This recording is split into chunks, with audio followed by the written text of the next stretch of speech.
Hi guys, today I will share with you my story of visiting Vietnam. I have recently finished my 6-week trip to Vietnam, full of emotions and memories that I would like to share with you. My talk will be a family-like picture sharing with a bit of facts about the country and a bit of personal impressions. Let me know if you want more videos like this in the future. Vietnam has a rapidly growing economy that is well recovering from the war of the second part of the 20th century. As you remember, there was a war between the North Vietnam and Southern Vietnam, which used to be two different states. 1975 marked the end of the war with the fall of Saigon and the defeat of the southern Vietnam, backed by the American side. The first time I visited Vietnam 1 year ago, and my first stop was in Hanoi, its official capital, while the most economically developed city is Ho Chi Minh or Saigon in the south. To be completely honest with you, I am not a big fan of Hanoi. I didn't enjoy my stay there all that much. It struck me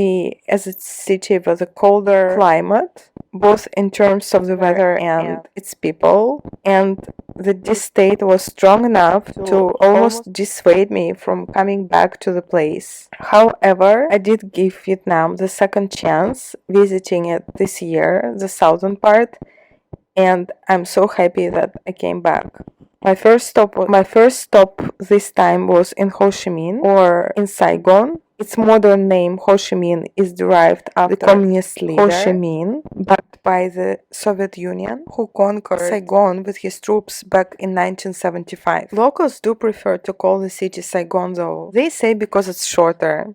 The city is truly a melting pot, and you can see traces of many more influences apart from the Soviet Union. When I arrived at the beginning of February, the city was celebrating Tet holidays, which coincides with the Chinese Lunar New Year, but locals insist on differentiating it from the Chinese New Year and calling it that. Nevertheless, you do get to see a lot of Chinese symbolics and influence around. There is also a Japanese quarter in Saigon, and there is quite a bit of French architectural influence since Vietnam was a French colony for about 2 centuries. Apart from that, there are also modern urban quarters in Saigon with robust modern architecture, and honestly, I would not say no to living here. Speaking about the Chinese influence, there is also quite a bit of it in the language and the roots of the words. However, the official policy of the party is to suppress the connection and to substitute some of the older Chinese words by modern, freshly coined Vietnamese ones. There is a mix not only in the language, architecture, and cuisine, but also in religion. There are Catholic churches, the heritage of the French influence, there are Hinduist temples, but my top favorite ones are Buddhist and Taoist temples. The mix of the soft light, the smell of incenses, and the sound of chanting cannot leave you indifferent. It is so peaceful that at the beginning of my stay, I would end each day with a stroll, not to a bar, but to a new temple. Besides traveling around Saigon, I went to a few other places in the southern Vietnam. One of them is Da Nang, a local IT capital with lots of digital nomads, located on the shore of the sea with a nice beach. Next to it is a Hoi An with this cute little river and nice boat strolls, and Bana Hills, a local theme park on the mountain. My top favorite trip though was around the delta of the Mekong River. Our tour brought us to a unicorn island where our group got to see a musical performance staged by locals, try fresh fruit and tea. The rest of the day was packed with such highlights as a canoe ride, trying snake vodka, visiting a coconut factory, and tasting durian candies. Speaking about tasting cuisine, and there is a mix of restaurants in Saigon, both traditional and modern ones. There is a rich coffee culture, and locals will drink coffee at any part of the day and even at night. There are international chains such as Starbucks, but my top favorites are local coffee houses. Another very special sort of enjoying a meal is getting yourself a table in a rooftop and enjoying city views from a great vantage point at a very affordable price. Vietnamese Vietnamese folks place a lot of importance on education, and when you introduce yourself as a teacher, you can literally feel that the attitude towards you changes and they start holding you in such high regard. Learning English is also one of the top priorities of both school kids and educated adults. While in Saigon, I had a chance to give workshops at a couple of universities and one local IT community, and everywhere I was met with a very warm welcome. Overall, I do recommend visiting Saigon, and let me know in comments which part was the most interesting for you and what would you like to learn more about.